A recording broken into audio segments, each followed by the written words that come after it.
aux déclarations du commandant Diamankan. Le commandant Diamankan, que je connais paix à son âme, j'ai fait le front avec lui en Sierra Leone. Ce que je voulais savoir, si vous confirmez ces déclarations selon lesquelles les militaires qui sont allés au stade perpétrer ces massacres-là sont sortis du régiment commando Camp d'Addis. Il est mort, il n'est pas là. Et je ne peux pas défendre. Est-ce que vous confirmez ou non cette déclaration? Je ne peux pas confirmer parce que quelqu'un qui est mort, je ne peux pas confirmer cette déclaration, monsieur le procureur. S'il était vivant, ou que vous le fassiez venir, on va faire confrontation, mais quelqu'un qui est mort, vous allez me poser la question que si je confirme, il faut être stupide pour dire que oui, je confirme. Je ne confirme pas des déclarations pour des personnes qui sont mortes, qui ne sont plus comme devant le président du tribunal. Monsieur Camara, vous avez intérêt à vous calmer et à répondre aux questions, s'il vous plaît. Vous avez intérêt à répondre aux questions de façon courtoise et de façon très simple. Rien ne sert de vous énerver. On vous pose des questions de façon très respectueuse. Vous avez vu, le procureur, il ne crie pas, il ne fait rien. Il vous pose des questions de façon très simple, très respectueuse, je vous l'ai dit. Et vous devez, s'il vous plaît, laissez-moi parler. Vous me laissez parler, s'il vous plaît. Vous me laissez parler. Je disais que monsieur le procureur est en train de vous poser des questions de la façon la plus respectueuse, de la façon la plus courtoise. Vous n'avez pas intérêt à vous énerver. C'est pourquoi au tout début, je vous ai dit vos droits. Vous pouvez répondre par oui ou par non. C'est très simple. Ou bien vous avez la latitude de dire que vous ne répondez pas. En ce moment, le tribunal va apprécier. Mais si vous prenez l'initiative de répondre à une question, vous pouvez vous limiter tout simplement à répondre à la question et éviter trop de commentaires. S'il vous plaît, ne vous énervez pas. Calmez-vous et répondez simplement. Si vous êtes fatigué, vous pouvez demander au tribunal, comme hier, vous avez la latitude à tout moment de demander au tribunal de vous donner le temps de vous reposer. J'espère que vous n'avez compris. Toutes mes excuses, monsieur le président. D'autres questions, monsieur le procureur? Non, monsieur le président, je suis au regret. C'est la seule personne, monsieur le président. Je suis un homme sincère, honnête. On va continuer. Si tous les avocats étaient comme cet homme, même si je passais toute la nuit, il est respectueux. Excusez-moi, monsieur le procureur, monsieur le président. Alors calmez-vous. Parce que lui, vous êtes la seule personne qui connaît mon tempérament, qui peut me calmer, monsieur le procureur. On va évoluer. Monsieur Camara, on va évoluer. Je m'excuse. Bon. Je m'excuse, monsieur le procureur. Je regrette. On va évoluer. Je regrette. On va évoluer. Je vous ai déjà qualifié ici et même dans la salle. Monsieur Camara, s'il vous plaît.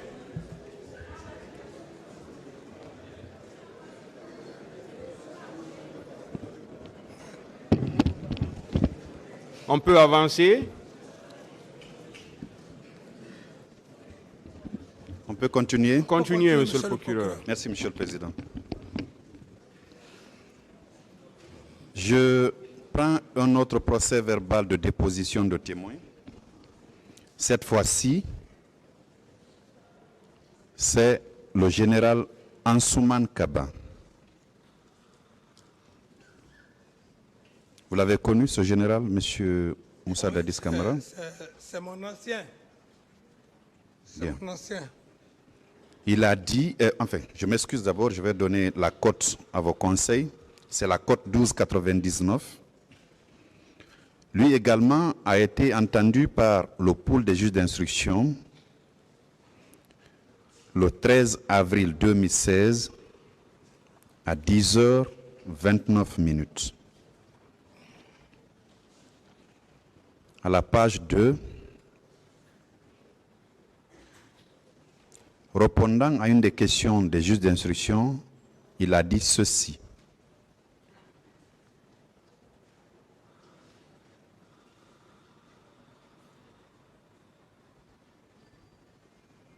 Dans la journée du 28 septembre 2009, je ne suis pas sorti de mon bureau du camp Samori.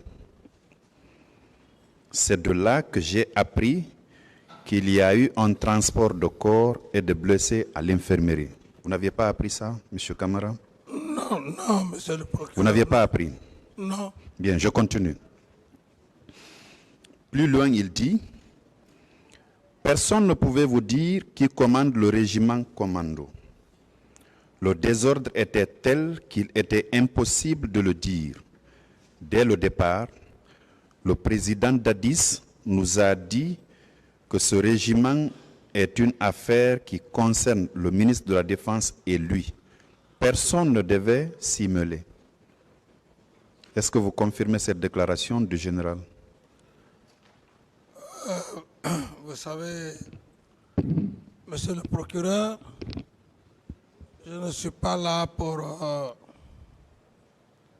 dire des choses sur des personnes que je respecte. Ces personnes, Non, je veux juste savoir si vous confirmez ou vous infirmez cette déclaration. le général Kaba, en face de moi, d'abord je ne l'avais jamais vu ou reçu dans mon bureau.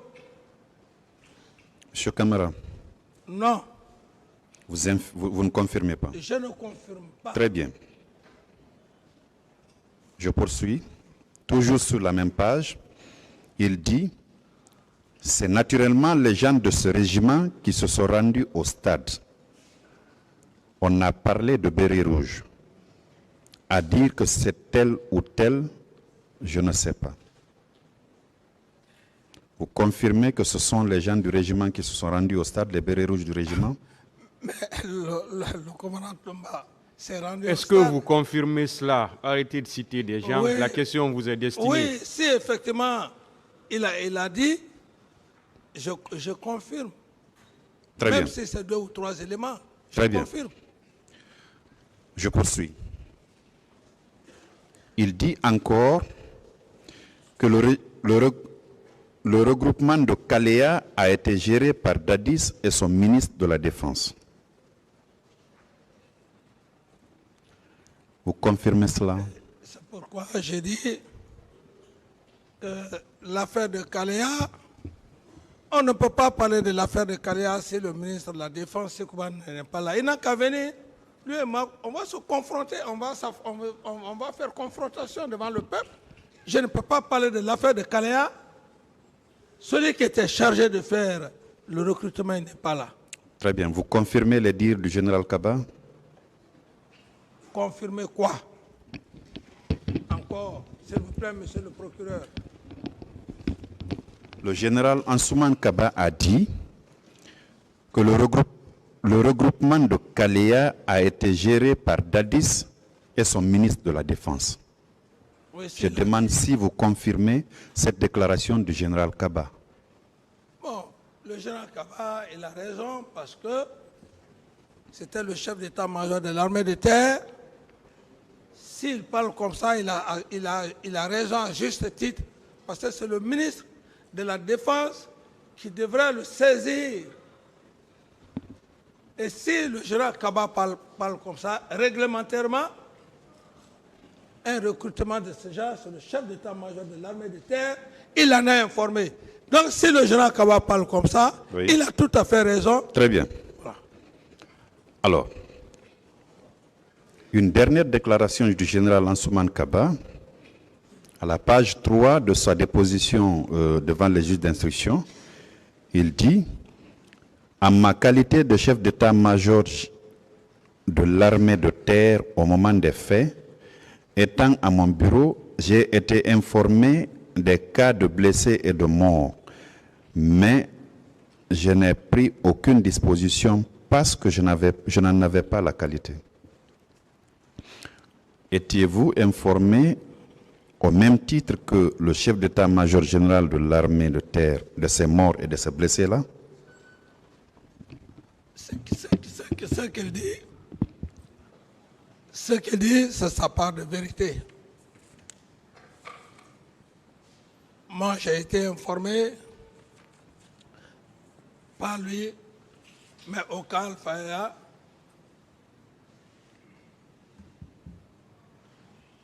Ces informations, je ne suis pas lié avec ces informations. Ces informations, ça ne concerne que M. Kaba. Non, je ne peux pas affirmer de quoi que ce soit. Bien. Vous connaissez, monsieur le général de brigade Mathurin Bangoura? Oui, je le connais bien. Alors lui aussi, il était poursuivi pour ces faits-là. Dans son procès verbal d'interrogatoire devant le pôle des juges d'instruction, le 24 juillet 2015, à 11h11, c'est la cote 12,90 pour vos conseils.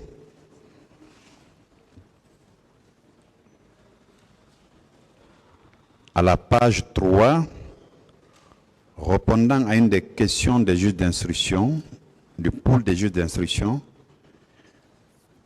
voici ce qu'il dit. À mon retour de la France, j'ai pu glaner ça et là quelques informations auprès de mes collègues du CNDD et du gouvernement.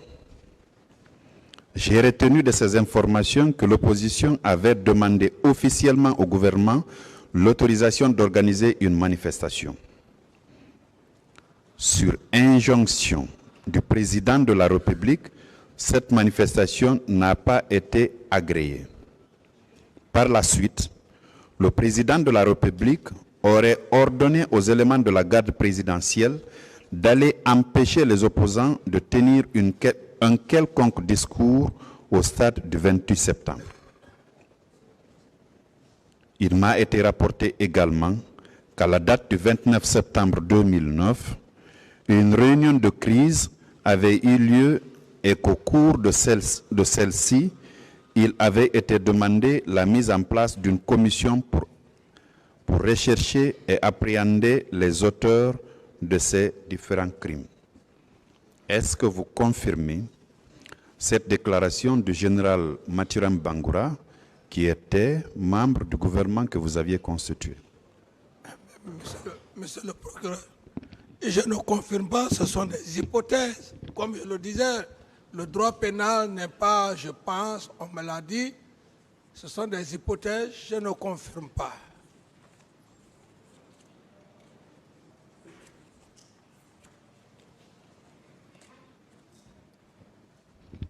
Pourtant, c'était un de vos proches, non? Le général Mathurin Bangoura. Oui, monsieur le procureur, même si c'était mon jumeau,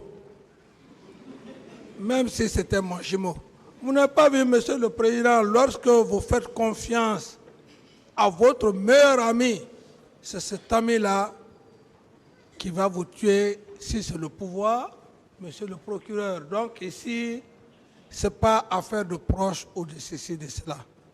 On est en pénal. Le pénal, il est individuel. Ce que M. Bangoura dit, Mathurin, il dit qu'il est venu et on lui a rapporté. Est-ce que moi, je vais confirmer? Est-ce que c'est une bonne information que M. Mathurin a reçue ou bien une mauvaise information? Je ne suis pas à mesure de confirmer cette assertion. Pourtant, il a été assez précis. Il dit que les informations, il les a obtenues des membres du CNDD et de ses collègues du gouvernement. Ah, comme on est en pénal, oui. On est en pénal. Monsieur le procureur, les éléments du CNDD, il n'a qu'à venir les annexer devant le tribunal pour dire que c'est tel ou non, X. Ma question, elle vous est destinée. C'est à vous que je la pose.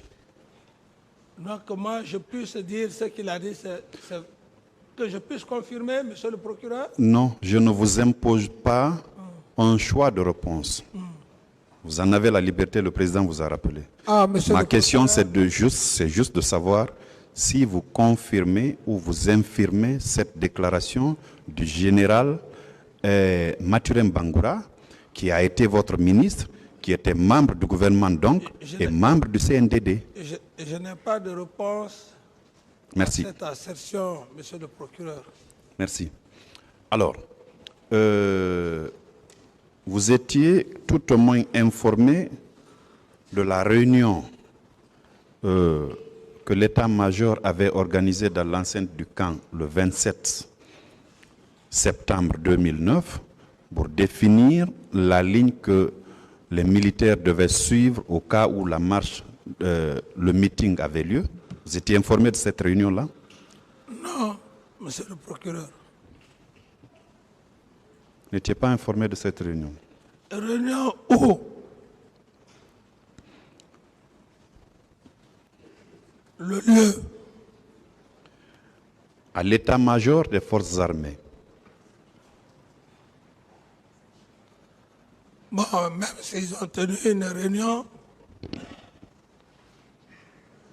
je n'ai pas présidé. Je n'ai pas présidé cette réunion. Même s'ils ont, je ne dis pas qu'ils n'ont pas tenu une réunion, mais s'ils ont tenu une réunion, moi, M. Camara, je n'ai pas présidé à cette réunion. Vous n'en aviez pas pris part aussi? Aucunement pas. Vous aviez été informé des décisions issues de cette réunion-là? Aucune décision. Il faut participer à une réunion pour qu'on te dise les décisions issues de cette réunion. Oui, on devait vous le dire, on devait vous informer parce que vous étiez le commandant en chef des forces armées. L'armée ne peut pas se réunir sans qu'on ne vous dise pourquoi ils doivent se réunir et quel a été l'objectif final, enfin les résolutions de leur réunion. On ne peut pas le faire. Vous étiez le commandant en chef des forces armées, monsieur Moussa Dadis Camara. Monsieur le procureur, vous savez pourquoi je fais un peu ce sourire-là? Parce que l'armée que vous parlez, monsieur le procureur, c'est même dans les mêmes réunions là aussi qu'on essaie de faire le coup d'État. Donc, une réunion, ce n'est pas obligatoirement que toutes les réunions que le président doit savoir, monsieur le procureur. C'est ce que je veux vous faire comprendre. Il y a des réunions que le président n'est pas tenu obligé de savoir. Il y a par contre des réunions que le président, qu'on peut tenir informer le président. Très bien. Il y a un officier supérieur de l'armée guinéenne qui avait pris part à cette réunion. Un officier de gendarmerie, le général Ibrahima Baldé. Vous le connaissez, non? Oui.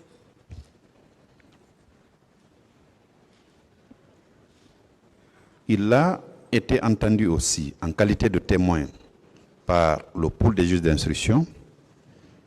Ça remonte au 26 juin 2013. Il était 10h18 quand le pool le recevait. Il a dit à la page 2 de sa déposition de témoin, il dit ceci. À la date du 27 septembre 2009, j'ai été convié à une réunion à l'état-major général des armées.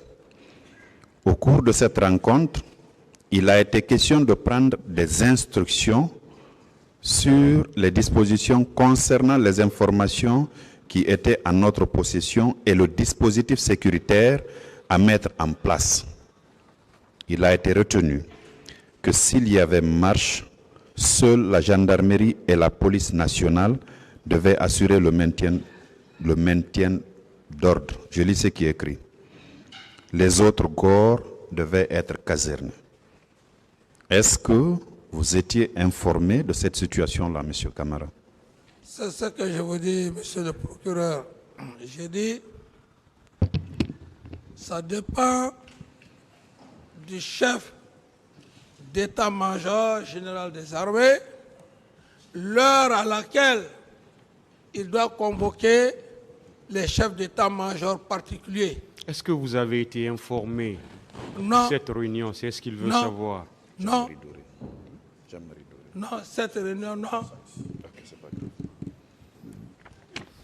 Si le chef d'état-major général des armées a donné, a livré certaines choses, je n'ai pas été informé.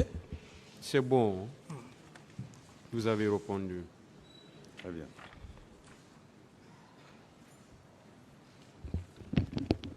Alors, vous avez dit que vous n'étiez pas informé des tortures qu'on infligeait à certains de vos citoyens?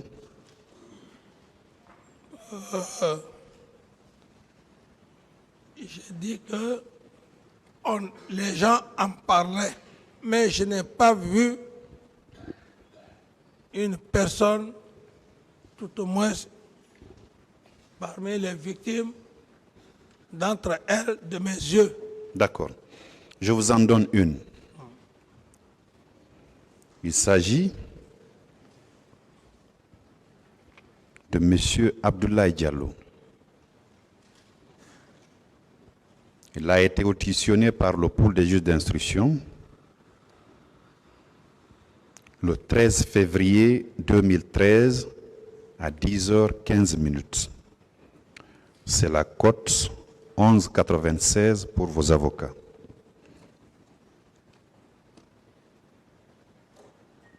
Il dit à la page 2, « Je ne connais pas l'identité des militaires qui nous frappaient.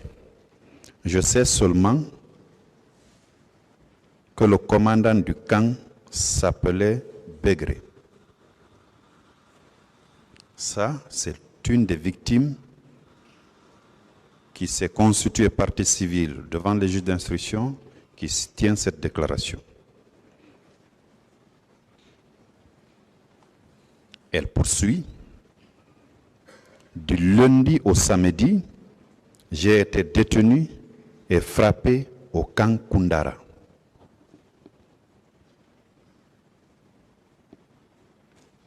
Ensuite, lors des scènes de bastonnade, je n'ai reconnu que le commandant Begré et le sergent Paul.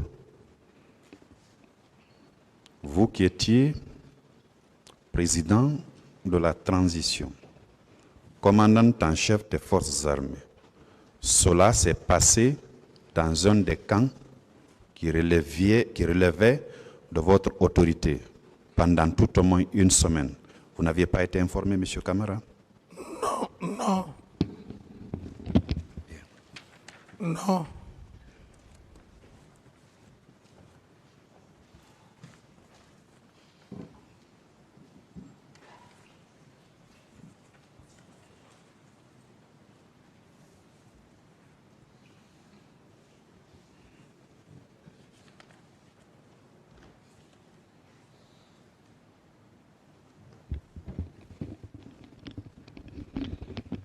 Alors, vous saviez quand même que des recrues étaient en formation au centre d'instruction de Kalea?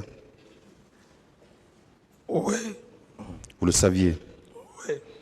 Pour avoir discuté des modalités de recrutement, des modalités de formation de ceux-ci avec celui qui était en charge du ministère de la Défense nationale, n'est-ce pas? Qui? Avec le ministre de la Défense, je veux dire. Vous en aviez parlé parce que vous étiez le commandant en chef des forces armées.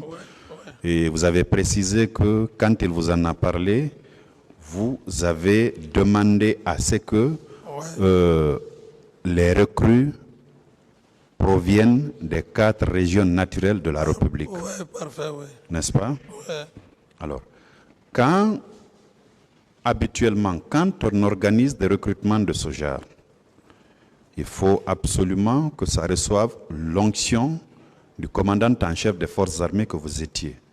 Est-ce que quand on a mis en place, quand on a recruté ces gens-là, le ministre était revenu vous dire que vos instructions avaient été suivies à la lettre, comme quoi on a puisé ces recrues-là parmi les citoyens guinéens remplissant les conditions et originaires des 4 régions naturelles.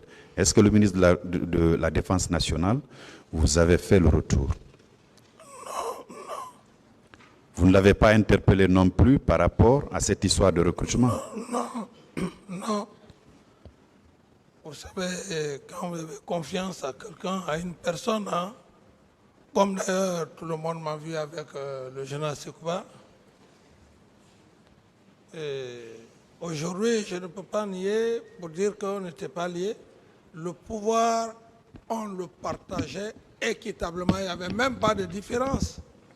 Donc, avec une telle confiance, je n'ai pas demandé quoi que ce soit, monsieur le procureur. Monsieur Camara, Oui, est-ce que vous pouvez continuer? oui, je peux.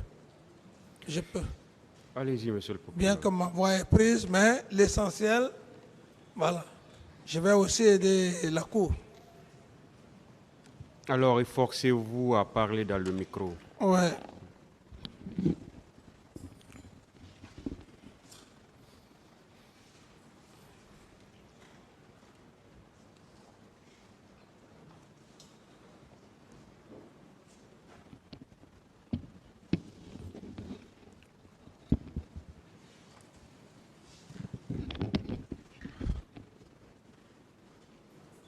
Monsieur Camara, c'est bon, on peut continuer? On peut continuer, monsieur.